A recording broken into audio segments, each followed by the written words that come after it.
تو ایمان والوں کی دو علامتیں قرآن میں اللہ نے بہت زیادہ بیان کی ہیں، اور یہ دو کام نبی رمضان میں زیادہ نہیں بلکہ بہت زیادہ کیا کرتے تھے۔ ایک نماز بہت زیادہ، بار بار ایک مسئلہ میں ریپیٹ کرتا رہتا ہوں کہ 8 رکعت تراویح اگر رمضان میں ہوتی تو 8 تو عام دنوں میں بھی آپ نے پڑھی ہے، تو پھر رمضان میں یہ عبادت رات کی بہت زیادہ ہوتی ہے بھائی، یہ تو نارمل روٹین تھی۔ پھر وہی بات آتی ہے، بخاری کا حوالہ دیتے ہیں کہ حضرت عائشہ فرماتی ہیں کہ نبی رمضان غیر رمضان میں 8 پڑھتے تھے۔ بخاری کی دوسری حدیث اس کے خلاف ہے، یزید فی رمضان ما لا یزید فی غیرہ، رمضان کے علاوہ مہینوں میں اتنی عبادت نہیں ہوتی تھی جتنی رمضان میں ہوتی تھی۔ اس سے پتہ چلتا ہے رمضان میں یہ عبادت زیادہ، بخاری ہی کی دوسری حدیث اس کے اگینسٹ ہے۔ اور اگر آپ کہتے ہیں کہ 8 ہی پڑھنی ہے تو بخاری کی جس حدیث میں 8 کا تذکرہ ہے اس میں تو 4 رکعتیں کر کے ہے، 4 پڑھتے تھے، پھر کتنی پڑھتے تھے؟ 4 پڑھتے تھے۔ کچھ سمجھ میں نہیں آتا۔ مجتہدین کو جب چھوڑیں گے نا، اپنی ریسرچ آئے گی مارکیٹ میں، تو کسی ایک جگہ انسان ٹکتا نہیں ہے، پھر وہ لاتا رہتا ہے اپنی تحقیق۔ تو رمضان میں ایک کام عبادت، جیسے ہم تراویح پڑھتے ہیں تو عام دنوں سے کئی گنا زیادہ نماز کی تعداد ہو جاتی ہے۔ تو نبی نے 4 کام تو کیے لیکن 2 کو بہت زیادہ فوکس کیا ہے۔ ایک نماز کی بہت زیادہ کثرت، تو رمضان میں جتنا ٹائم آپ کے پاس رہ گیا ہے نماز کی مقدار، بولو بھائی بڑھا دیں، اور یہ عزم کر لیں پورے سال انشاءاللہ نماز کی پابندی کرنی ہے۔ جرمانہ رکھیں اپنے اوپر، جب تک انسان اپنے آپ کو سزا نہیں دیتے نا، انسان کا بچہ بنتا نہیں ہے۔ دنیا میں کوئی بھی نہیں انسان کا بچہ بنتا شرافت سے۔ یہ دور شر اور آفت کا ہے، شرافت کا نہیں ہے۔ خود سزا دے اپنے آپ کو۔ فجر کی نماز جس دن رہ جائے اس دن ناشتہ گول، ناشتہ نہیں کرنا اس دن۔ دوسرا کام جو بہت زیادہ نبی نے رمضان میں کیا ہے، حضرت عائشہ رضی اللہ تعالی عنہا فرماتی ہیں رمضان میں آپ صلی اللہ علیہ وسلم سخاوت کا دریا بن جایا کرتے تھے۔ قرآن بار بار ذکر کرتا ہے کہ ہمارے نیک بندے خرچ کرتے رہتے ہیں۔ اتنا ذکر کیا قرآن نے کہ صحابہ پوچھتے تھے کہاں خرچ کریں، غریب کیسے خرچ کرے، اتنی ترغیب دی، پورے باغ آ کے صحابہ نے صدقہ کر دیے۔ جہاں نماز کا ذکر وہیں اللہ نے صدقے کا ذکر کیا۔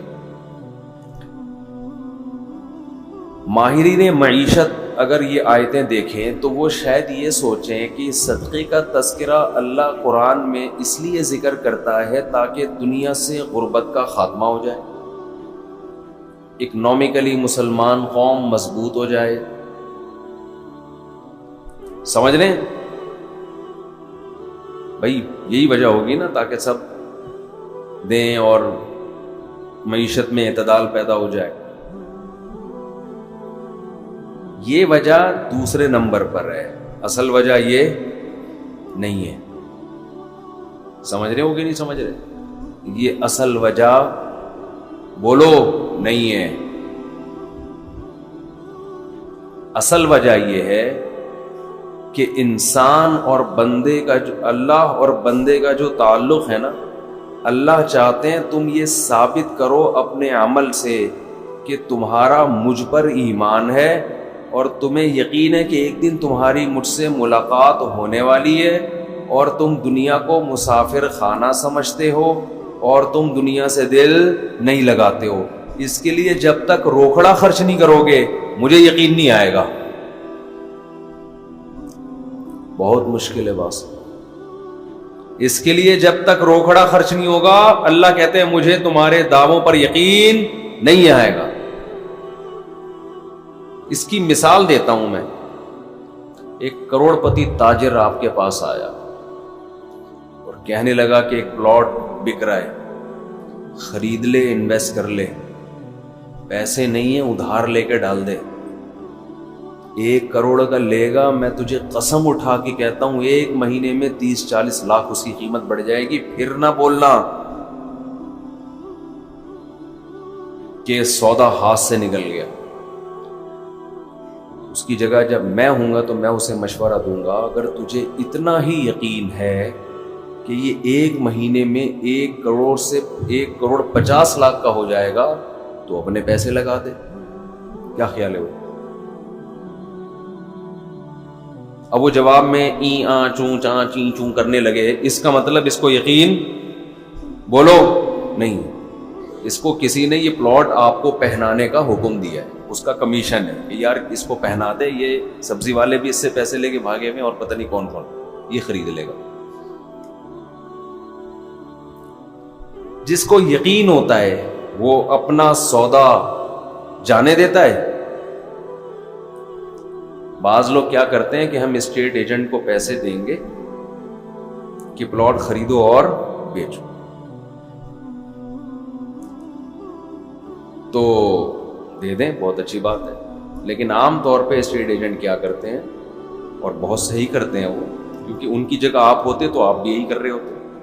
جہاں لگا کہ انویسٹمنٹ کم اور پروفٹ زیادہ تو وہ آپ کا نہیں بلکہ اپنا پیسہ لگائے گا اس میں. سمجھتے ہو؟ اور جہاں لگا کہ انویسٹمنٹ زیادہ ہے پروفٹ کم ہے, وہاں کمیشن پہ آپ کو پلاٹ پہنا دے گا. اپنا کمیشن رکھ لے گا 2%, 1% جو بھی ہے آپ کو پہنا دے گا وہ.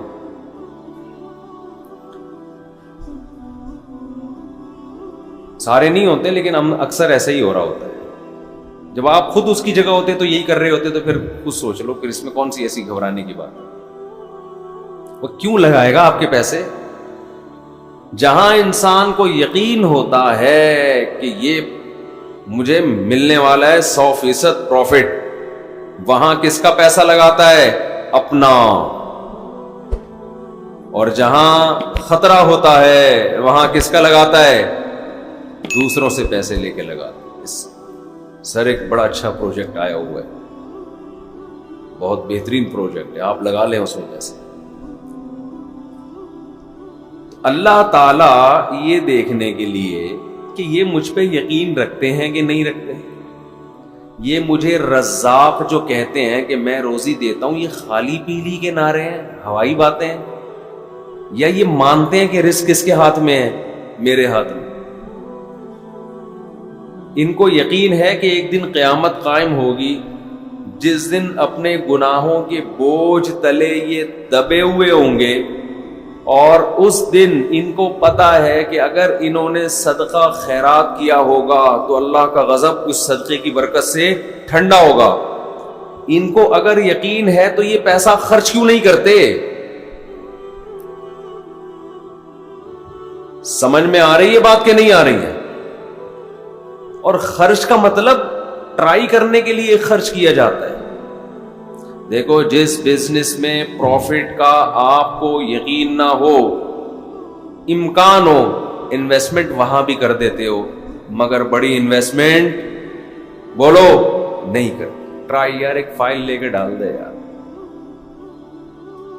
ایک فائل لے کے اسٹیٹ ایجنٹ کو کیا بولتے ہو یار, سب لوگ خریدنے, ہماری بھی ایک لے کے ڈال دے, اتنے پیسے ہیں میرے پاس, 10 لاکھ 15 لاکھ 20 لاکھ 30 لاکھ. کچی آبادی میں بھی لوگ پلاٹ لے لیتے ہیں.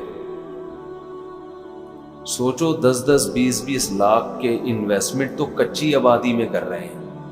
کبھی اللہ کے لیے 10-15 لاکھ کی انویسٹمنٹ کی کسی نے؟ نہیں آئی کھوپڑی میں بات ہے. یعنی اللہ کو قرضہ دینے میں اتنا بھی رسک نہیں لے رہے جتنا کچی آبادی میں 10-15 لاکھ کے پلاٹ کا رسک لے رہے ہوتے. مطلب اتنا اللہ کے پاس جب انویسٹمنٹ کرتے ہیں نا تو 20 روپے دے دیے اس کو وائپر والے جو آپ کا گاڑی کا شیشہ صاف کر رہے ہیں, حاتم طائی کی قبر پہ لات مار دی. اللہ کے لیے جب انویسٹمنٹ کر رہے ہوتے ہیں تو گھر میں جو راشن آ رہا ہے, انڈے پراٹھے بیوی کو جو کھلا رہے ہیں, اسی میں نیت کر لی صدقے کی. ٹھیک ہے وہ بھی صدقہ ہے, لیکن وہ تو آپ کو دینا ہے, وہ تو نو کا آپشن ہی نہیں ہے آپ کے پاس. ہے کوئی رفیع بھائی, کوئی کسی کے پاس, کسی کے باپ کوئی مائی کا لال ایسا پیدا ہوا گھر والوں نے کہا 6 انڈے لاؤ اور آپ 5 لے آئے؟ ایسے کوئی ہو سکتا ہے وہ چنگیز خان میں اتنی ہمت ہو.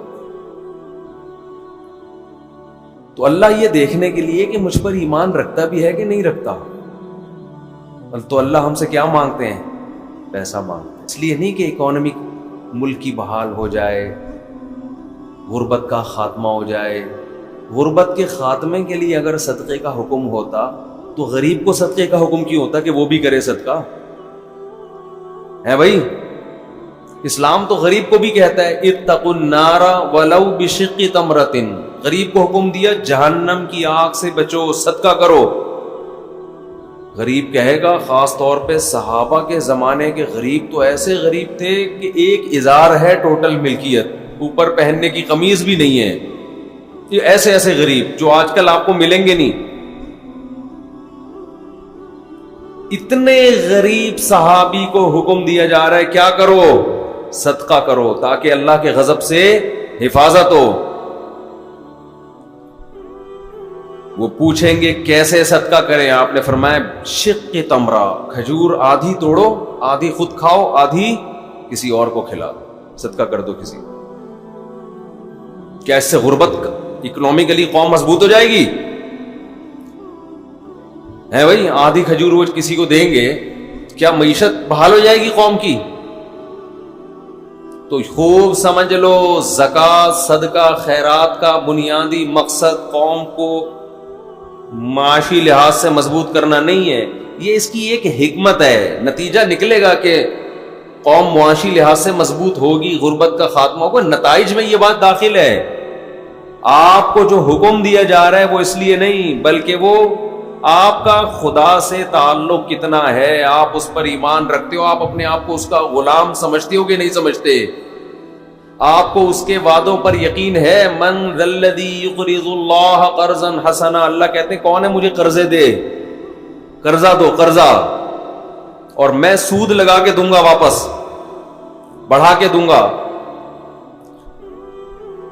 جس کو یقین ہے کہ رزاق اللہ ہے, کھلاتا وہ ہے, میں جو دے رہا ہوں یہ پیسے ضائع نہیں ہو رہے, یہ رب کو دے رہا ہوں, اس سخاوت کا دریا بنتا ہے.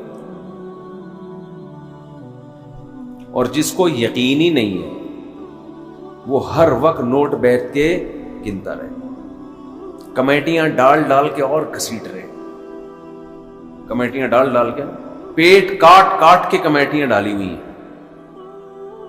عربی میں نا کنجوس کے لیے 2 الگ الگ الفاظ استعمال ہوتے ہیں. There are 2 types of کنجوس.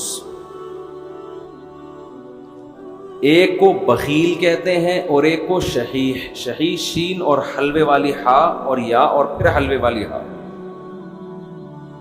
روزے میں ذرا حلوے والی بات کرنے سے بھی اپنا مزہ ہے. تو اس کو کیا کہتے ہیں؟ شحیح. یہ کنجوس کی سپرلیٹو ڈگری ہے. کنجوس اسے کہتے ہیں جو دوسروں پہ خرچ نہ کرے. شحیح اتنا بڑا کنجوس جس کمبخت کو اپنے اوپر بھی خرچ نہیں کیا جا رہا اس سے. سمجھتے ہیں؟ یہ کنجوس کی وہ قسم ہے جو کمبخت اپنے اوپر بھی خرچ نہیں کرتا. 70 سال 80 سال عمر ہو گئی, بینکوں میں پیسے رکھے ہوئے, آڑے وقت میں کام آئے گا. تو آڑا وقت تو کون سا, یہ آڑا نہیں تو کون سا وقت ہے یہ؟ خواتین زیور رکھا ہوا ہے, کئی تولے سونا, زکوٰۃ نکالتے ہوئے تکلیف ہوتی ہے. خوب سمجھ لیں, زیور چاہے استعمال کا ہو یا استعمال میں نہ ہو, سونا اور چاندی اس پہ بہرحال زکوٰۃ واجب ہے. خواتین کہتی ہیں کہ یہ ہم نے آڑے وقت کے لیے رکھا ہوا ہے. تو آڑا وقت تو آ گیا نا. آڑا وقت کا مطلب یہ ہوتا ہے کہ آپ پر ایسی کوئی مصیبت آ جائے کہ آپ کے پاس اپنی بنیادی ضرورت کو پورا کرنے کے لیے بھی پیسہ نہ بچے. تو ایسے آڑے وقت میں اسلام نے آپ کو اجازت دی ہے, آپ کسی سے مطالبہ کر سکتے ہیں. لیکن ہم نے دیکھا ہے کہ ایسے آڑے وقت میں بھی لوگ اپنا مال خرچ نہیں کر رہے, دوسروں سے مانگ رہے ہیں, زکاتیں مانگ رہی ہیں. بعض خواتین ان کے پاس, ایک صاحب نے مجھے کہا کہ ایک آدمی کے پاس 1,00,000 روپے پڑے ہوئے بینک میں, بیچارے کے پاس ہے بھائی, تو اس کے ہاں کوئی ضرورت ہے, بیماری ہے, علاج کے پیسے نہیں ہیں, تو میں زکوٰۃ دے سکتا ہوں؟ میں نے کہا نہیں دے سکتے, کیونکہ 1,00,000 روپے یہ نصاب سے کیا ہے, زیادہ ہے. حضرت یہ تو پورے نہیں ہوں گے. میں نے کہا پھر اس سے بولو یہ خرچ کر دے. یہ کیا کرے, یہ خرچ کر دے, پھر آپ زکوٰۃ دے دیں اس کو, پھر زیرو میٹر ہو جائے گا. تو یہاں لوگ کہتے ہیں کہ وہ پیسے اس نے آڑے وقت کے لیے رکھے ہوئے. پتہ نہیں آڑے ترشے وقت کی ڈیفینیشن ہے کیا. آڑا تو یہی وقت ہے نا کہ بیماری آ گئی اور پیسے نہیں ہے, تو ابھی آڑا وقت آ گیا, تو خرچ کرو پیسے. اس کو کہتے ہیں الذی جمع مالا وعددا. اہل جہنم کی علامت مال جمع کرتے ہیں اور اس کو بیٹھ کے گنتے رہتے ہیں. یہ تو اسٹور کرنے والی بات ہو گئی. پہلے اپنا پیسہ خرچ کرو بھائی.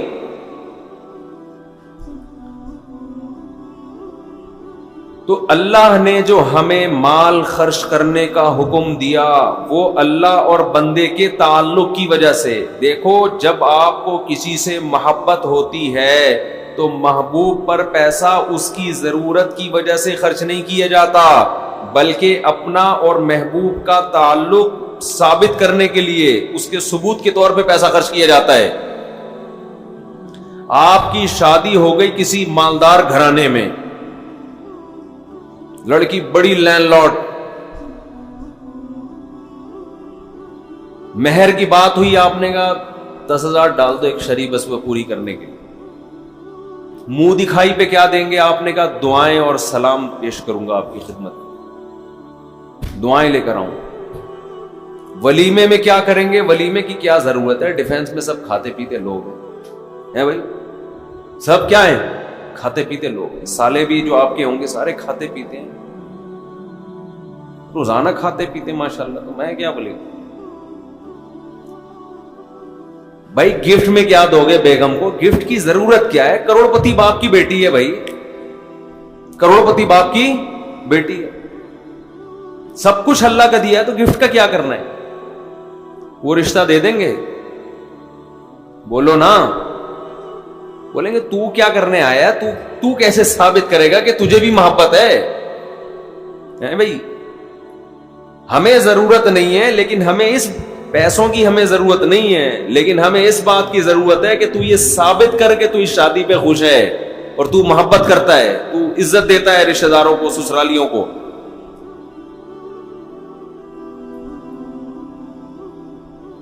تو ملک میں غربت ختم ہو چکی ہو, کوئی غریب نہ ہو, کسی کو ضرورت نہ ہو, پھر بھی اللہ کیا کہتا ہے, آپ نے مال خرچ کرنا ہے. یہ نماز کی طرح ضروری ہے.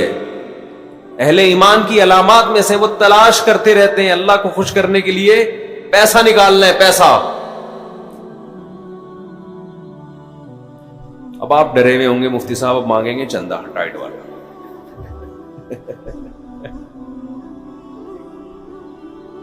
آج کمیٹی نے مفتی صاحب کے ذمے لگایا ہوگا کہ دبا کے کیا کرنا ہے, تو سب سے پہلے آپ نے گھبرانا نہیں.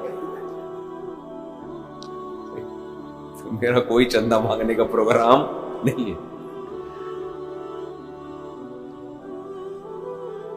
تو ہم جس طرح سے چندہ مانگتے ہیں نا, اس سے تو ویسے بھی جو دینے والے بھی ہوتے ہیں بعض دفعہ وہ بھی بھاگ جاتے ہیں. میرا کہیں یورپ کا ویزا لگنے والا تھا, تو کسی نے شکایت کر دی کہ یہ آئے گا چندہ مانگے گا, تو جو بلانے والے تھے وہ پیچھے ہٹ گئے. میں نے ان سے کہا کہ میں قطعاً نہ میرا یورپ میں آگے چندہ مانگنے کا ارادہ تھا اور آپ کے خرچے پہ آنے کا ارادہ بھی نہیں تھا. تو آپ سے تو رابطہ کیا, ویزا لگ جائے گا تو ہم اپنے خرچے پہ جائیں گے. تو پتہ نہیں مولویوں کا کیا امیج لوگوں نے دماغ میں بٹھا لیا. تو میرے بھائی آپ کو جو ہم ترغیب دے رہے ہیں، اور یہ آپ کو نہیں، میں اپنے آپ کو بھی دے رہا ہوں، میں تو جب بیان کرتا ہوں تو سب سے زیادہ میں ڈر رہا ہوتا ہوں کہ میں کتنا اس معیار پہ پورا اترتا ہوں. اللہ مجھ سے پوچھے گا ادھر تو بڑا فنٹر بنا ہوا تھا ممبر پہ بیٹھ کے، تو کیا کر رہا ہے؟ تو یہ مجھے خود بھی ڈر لگ رہا ہوتا ہے کہ ہم کون سا کوئی سخاوت کے دریا ہیں. قرآن نے بیان کیا وَيْلٌ لِّكُلِّ هُمَزَةٍ لُّمَزَةٍ الَّذِي جَمَعَ مَالًا وَعَدَّدَ. تباہی ہے اس شخص کے لیے جو مال جمع کرتا ہے اور گن گن کے رکھتا ہے. یہ چائنا والوں پہ سوٹ کرتی ہے یہ چیز، جنہوں نے کروڑوں روپے کے قبرستان خریدے ملیشیا میں. نہیں بتایا، دکھائی میں نے ویڈیو، ایک پیسہ لے کے دفن ہو جاؤ. یہ کسی اہل ایمان پہ کنجوسی سوٹ نہیں کرتی. مسلمان سخی ہوتا ہے، اپنی ذات پہ بھی خرچ کرتا ہے. مسافر خانہ ہے بھائی، یہ زندگی ختم ہو جائے گی، کھاؤ پیو بچا بچا کے. بولو نا مت، ابھی دانت ہیں بادام کھا سکتے ہو، بڑھاپے میں بادام ہوں گے چبانے کے لیے، دانت نہیں ہوں گے، کھا لو. یقول العبدی مالی مالی، بندہ کہتا ہے میرا مال میرا مال. حدیث میں آتا ہے، آپ نے فرمایا تیرا مال وہ ہے جو کھا کے ختم کر دیا پہن کے پرانا، باقی تیرا نہیں ہے، مرے گا وارثوں میں بٹے گا. اور وارثوں کا بھی نہیں ہے، وہ مریں گے آگے ان کے وارثوں میں جائے گا، کھاتا کوئی بھی نہیں ہے. ہر آدمی اس نیت سے بچا رہے میرے بچوں کے کام آئے گا، بچے اس نیت سے بچا رہے ہمارے بچوں کے کام آئے گا، وہ اس نیت سے کہ ہمارے بچوں کے کام آئے گا. تو یہ قیامت کے میں جو آخری بندہ پیدا ہوگا نا، اس کے کام شاید آ جائے، اس کے بھی نہیں آئے گا، وہ پھر اللہ زمین اور آسمان کو تباہ کر دے گا. اللہ نے بہت زیادہ دیا ہے، ٹھیک ہے، بچوں کے لیے بھی کچھ روک لو، کچھ پراپرٹی لے کے ڈال دو، حدیث میں ترغیب ہے، بالکل لاوارث نہ چھوڑو، لیکن اس کی بھی ایک لمٹ ہو نا. ہر چیز کی ایک حد ہوتی ہے کہ نہیں ہوتی، کہ بھئی یہاں تک کرنا ہے میں نے جمع، اس کے بعد نہیں کرنا.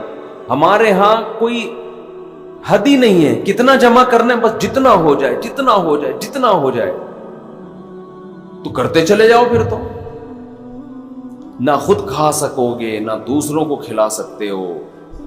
نبی صلی اللہ علیہ وسلم نے فرمایا سخی آدمی اللہ کے بھی قریب، لوگوں کے بھی قریب اور جنت کے بھی قریب.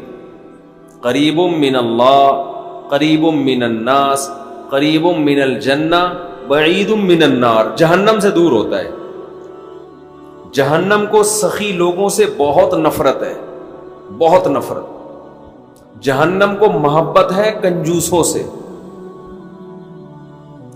اور آپ نے فرمایا اور کنجوس بعید من اللہ، اللہ سے بھی دور، اللہ کو بھی نفرت ہے، کیونکہ اللہ کی صفت ہے خرچ کرنا. تو اللہ کو پسند بھی کون لوگ ہیں؟ جو خرچ کرتے ہیں.